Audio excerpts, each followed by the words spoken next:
शहर की जानी मानी संस्था जीवन जागृति सोसाइटी का हुआ समिति विस्तार। बुद्धिजीवी कलाकार व कई युवा संस्था में हुए शामिल।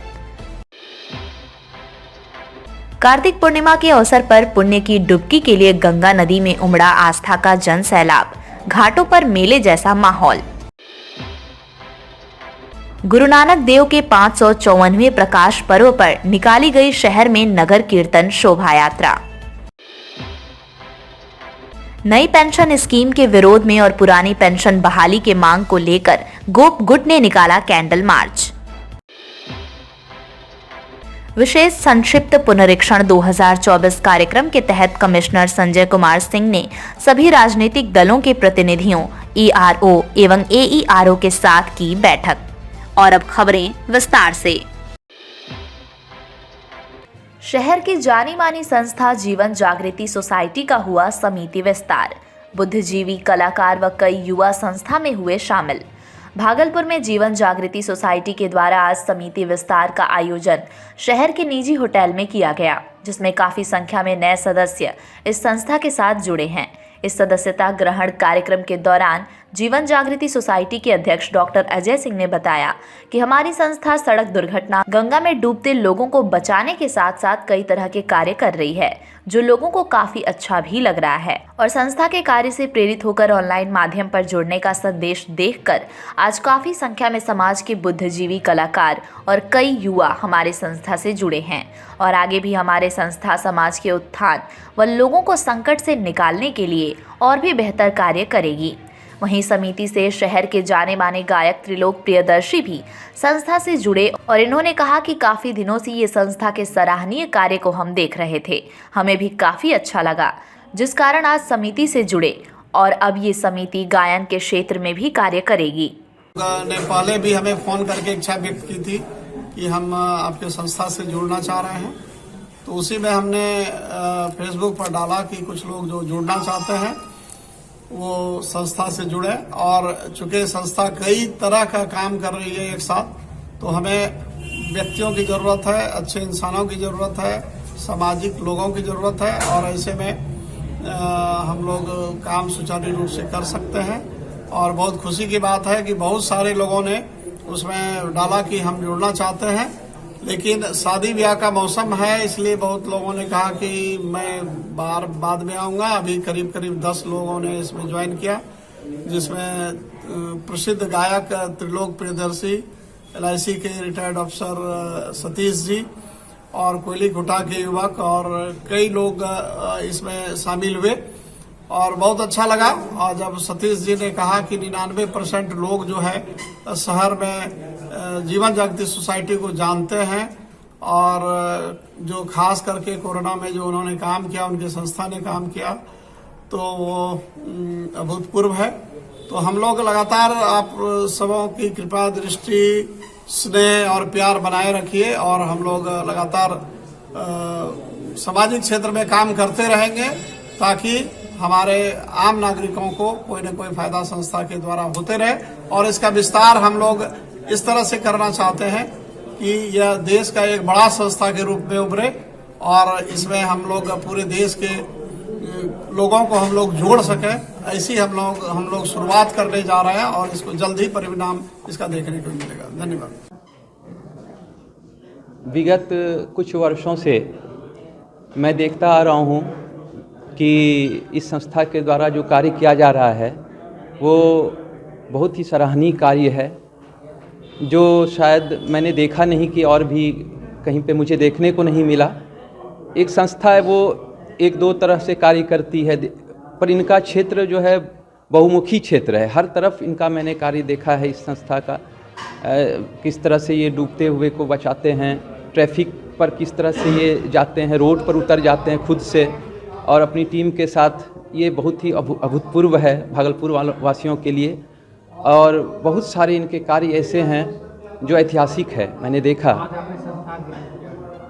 हाँ, और आज मैंने इसीलिए मेरे दिल में इच्छा हुई कि नहीं, ये संस्था बहुत अच्छा कार्य कर रही है, क्योंकि मैं खुद संगीत के क्षेत्र में सामाजिक कार्य कर रहा हूँ और इसलिए मैं सोचा कि जब कार्य कर ही रहा हूँ तो इस संस्था से जुड़ करके इसको संगीत के क्षेत्र में जो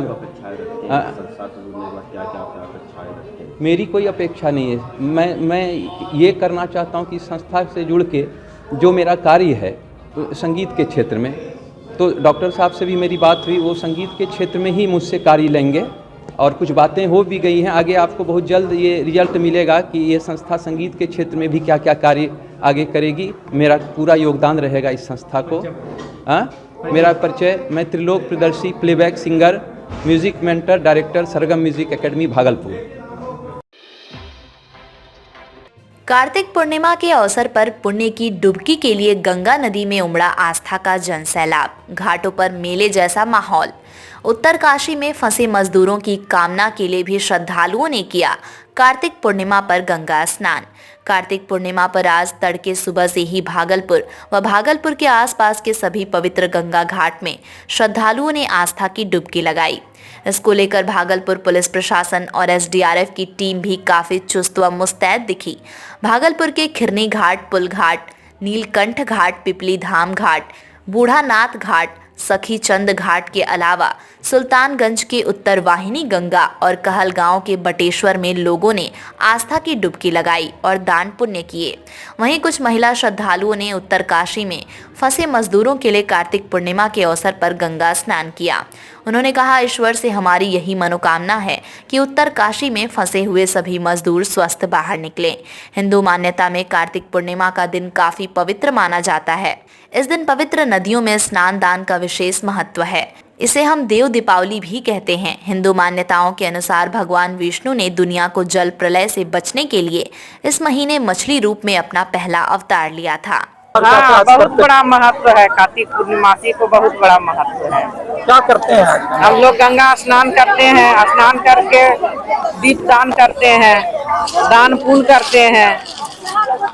गंगा में दीपदान करते हैं। हाँ, दीप दान करके पुण्य मतलब दीप दान करके और अति करते हैं, स्नान करके दीप दान करके उसके बाद में फिर दान पुण्य भी किया जाता है उस दिन। तो आज गंगा स्नान करने आज गंगा स्नान गंगा स्नान कर लिए? अभी नहीं किए, अब करेंगे।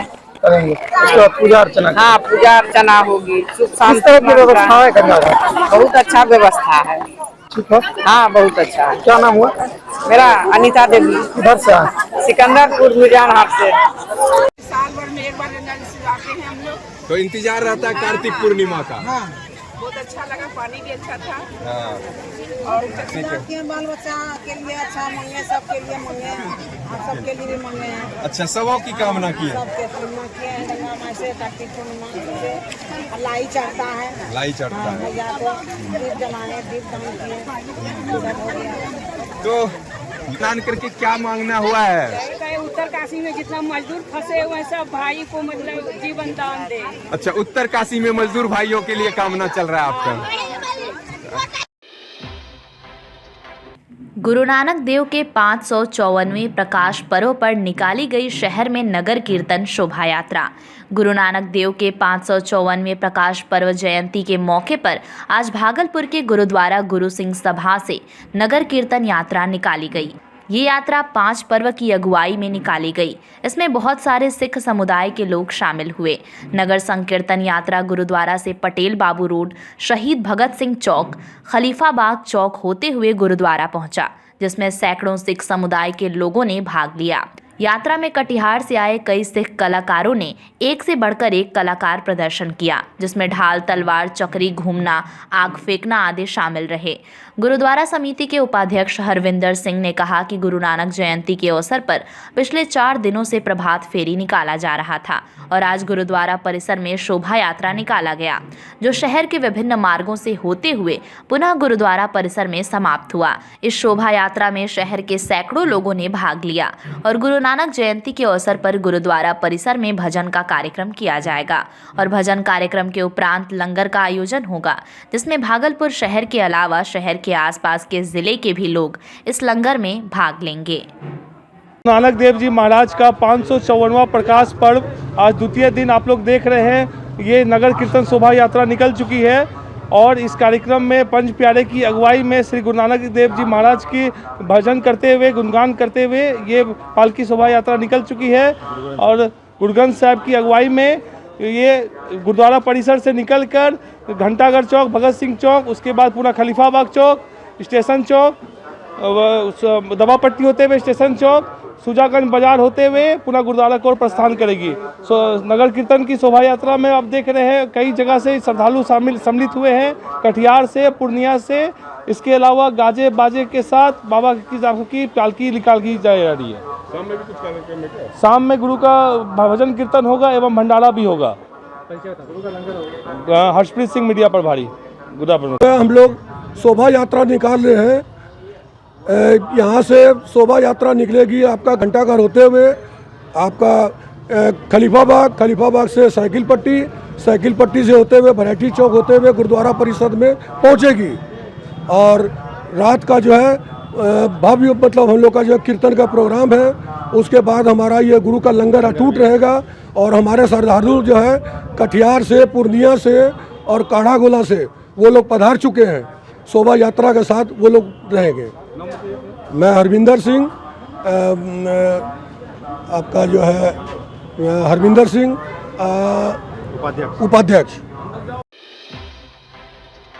नई पेंशन स्कीम के विरोध में और पुरानी पेंशन बहाली की मांग को लेकर गोप गुट ने निकाला कैंडल मार्च। नई पेंशन स्कीम के विरोध में तथा पुरानी पेंशन बहाली की मांग को लेकर गोप गुट के बैनर तले आज समाहरणालय गेट से सैकड़ों कर्मचारी ने कैंडल मार्च निकाला। कर्मचारियों का मांग है कि नई पेंशन स्कीम को बंद कर पुरानी पेंशन स्कीम को चालू किया जाए, क्योंकि 2003 के बाद जितने भी लोग सरकारी सेवा में आए हैं उन सभी को नई पेंशन स्कीम के तहत बहुत मामूली पेंशन राशि मिलता है, जिससे इन लोगों को परिवार चलाने में काफ़ी परेशानी का सामना करना पड़ता है।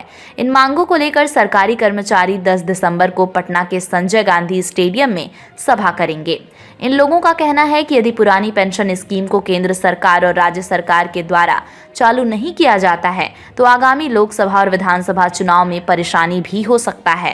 कल हम लोग एनपीएस के विरोध में, न्यू पेंशन स्कीम के विरोध में हम लोग यहाँ आए हुए हैं, कैंडल मार्च निकाल रहे हैं। सरकार को हम लोग यह एक तरीके से चेतावनी देने जा रहे हैं कि 10 दिसंबर को जो पटना में मानवाधिकार रैली है उसके लिए यह एक चेतावनी है। हम लोग एनपीएस का विरोध इसलिए कर रहे हैं कि उसमें कोई भी पेंशन की गारंटी नहीं है। सभी कर्मचारी नाखुश हैं, नाराज हैं और सरकार के द्वारा जो भी योजनाएं हैं जिसके लिए हम लोग दिन प्रतिदिन मेहनत करके लगे रहते हैं लोगों को पहुंचाने में, सरकार हमारी उपेक्षा कर रही है। सरकार हमारे बार बार अनुरोध पे विचार नहीं कर रही है। हम लोगों ने 1 अक्टूबर को दिल्ली में भी महारैली की थी जिसमें 10 लाख कर्मचारी जुटे थे। हम लोग बार बार केंद्र सरकार और राज्य सरकार से मांग कर रहे हैं कि ओल्ड पेंशन लागू करे, इससे राज्य को भी लाभ है। मैं बता दूं आपको कि अभी बिहार सरकार 3000 करोड़ रुपए एनपीएस के नाम पे केंद्र सरकार की कंपनी पीएफआरडीए को दे रही है, जिससे राज्य का भी नुकसान हो रहा है और कर्मचारियों का भी नुकसान हो रहा है। एनपीएस से केवल और केवल नुकसान है, ये धोखा है, इसमें फ़ायदा नहीं है। सरकारी कर्मचारी बहुत तनाव में है, परेशानी में है। यदि राज्य सरकार केंद्र सरकार पेंशन को लागू नहीं करती ओल्ड पेंशन को, तो आगामी चुनाव में उनको परिणाम देखने पड़ जाएंगे। आपने हिमाचल में देख लिया है, आपने कर्नाटका में भी देख लिया। धन्यवाद। मेरा नाम शशिकांत है, मैं प्रदेश समन्वयक हूँ और जिला सचिव हूँ एनओपीएस का। ये अध्यक्ष महोदय हैं और हम लोग एक ही मुद्दे पे आए हैं कि हमें ओल्ड पेंशन लागू की जाए हमारे लिए।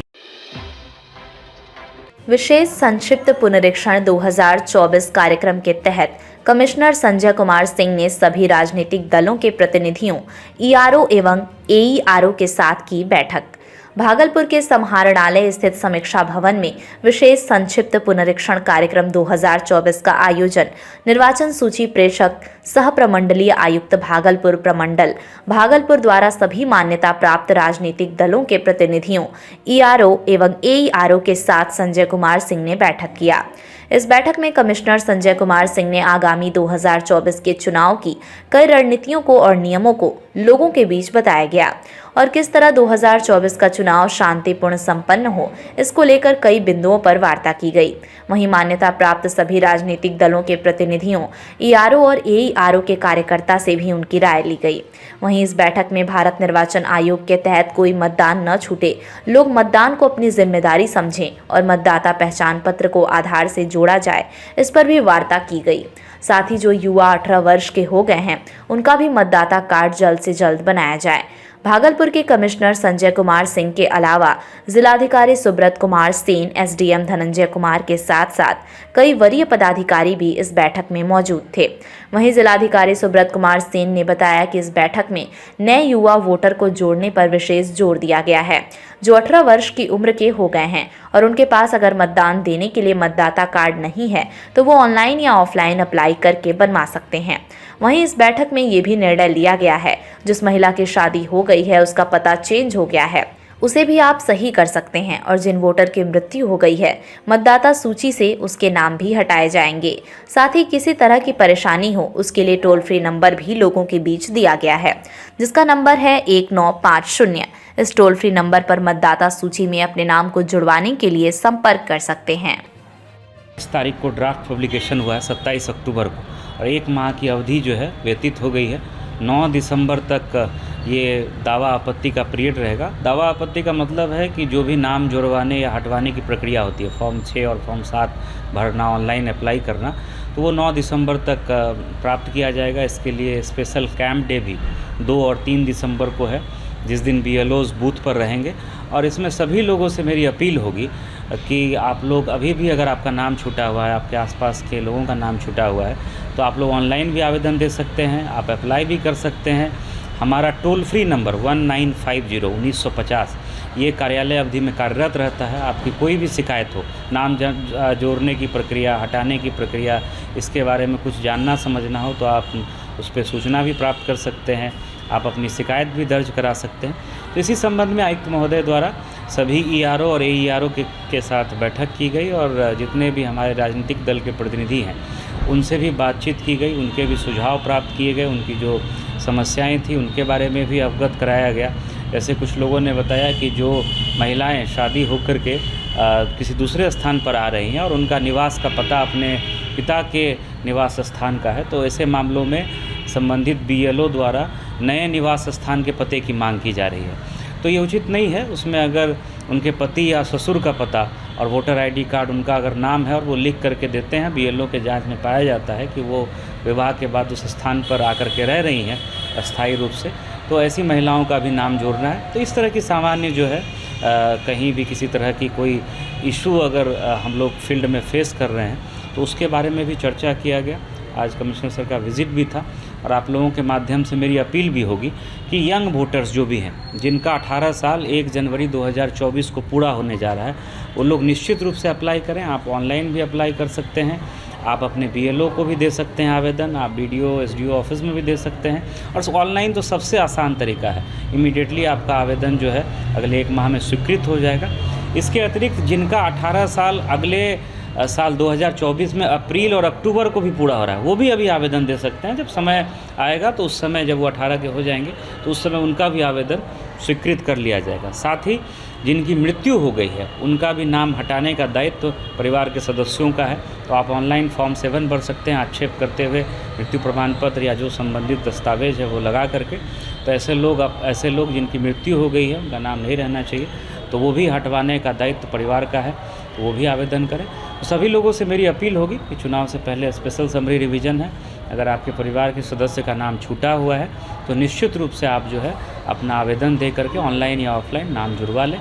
ये हम लोगों की लगातार अपील भी है, और आज की मीटिंग में इस पर चर्चा भी हुई है।